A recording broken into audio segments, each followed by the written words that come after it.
ปฐมกาลบทที่ 6 ความชั่วช้าของมนุษย์ เมื่อมนุษย์ได้เพิ่มทวีหลายขึ้นอยู่ในทั่วแผ่นดินโลก และพวกลูกหญิงก็ได้เกิดมา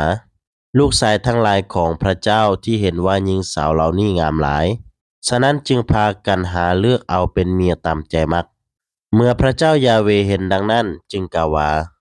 เขาจะบ่อนุญาตให้มนุษย์มีชีวิตอยู่ตลอดไป เพราะพวกเขาเป็นมนุษย์ที่ต้องตาย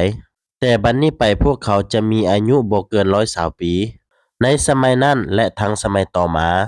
มีคนรูปร่างใหญ่ที่เทิงแผ่นดินโลก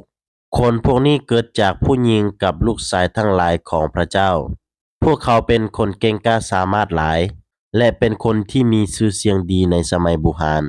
เมื่อพระเจ้ายาเวเห็นว่ามนุษย์ชั่วร้ายหลายขึ้น และความคิดชั่วก็บังคับจิตใจพวกเขาอยู่ทุกเวลา พระเจ้ายาเวจึงเสียใจหลายที่ได้สร้างพวกเขา และให้พวกเขาอยู่เทิงแผ่นดินโลก พระองค์กินแนงใจหลาย พระเจ้ายาเวจึงกล่าวว่าเขาจะทำลายมนุษย์เหล่านี้ที่เขาได้สร้างมาพร้อมกับสัตว์ทั้งหลาย และนกต่างๆ เพราะเขาเสียใจที่ได้สร้างพวกเขา แต่พระเจ้ายาเวทรงพอใจนำโนอาห์ประวัติของโนอาห์เป็นมาดังนี้ เพิ่นมีลูกชายอยู่3 คนคือ เซม ฮาม และยาเฟต โนอาห์เป็นคนดีและแม่นเพิ่นผู้เดียวเท่านั้นที่พระเจ้าพอใจนำ เพราะเพิ่นได้ดำเนินชีวิตในความสามัคคีธรรมติดสนิทกับพระเจ้า แต่พวกอื่นๆทุกคนได้เฮ็ดชั่วในสายตาของพระเจ้า และการฆ่าฟันลันแทงกันก็แพร่ลามไปทั่วทุกที่ทุกบอน พระเจ้าเบิ่งโลกนี้และเห็นว่าเต็มไปด้วยความชั่วร้ายย้อนมนุษย์ทั้งปวงเฮ็ดแต่ความชั่วช้าทั้งสิ้น โนอาห์สร้างเรือนใหญ่ พระเจ้าได้บอกโนอาห์ว่าเขาได้ตัดสินใจที่จะดับสูญมนุษย์ชาติทั้งหมดแล้วเขาจะทำลายพวกเขาอย่างหมดสิ้น เพราะโลกนี้เต็มไปด้วยการกระทำอันชั่วช้าของพวกเขา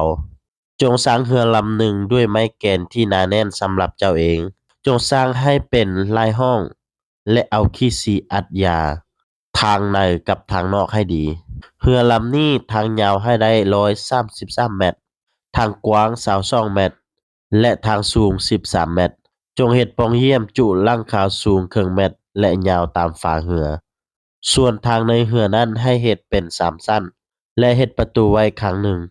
เขาจะเฮ็ดให้มีน้ำท่วมถึงแผ่นดินโลก เพื่อทำลายทุกสิ่งที่มีชีวิตอยู่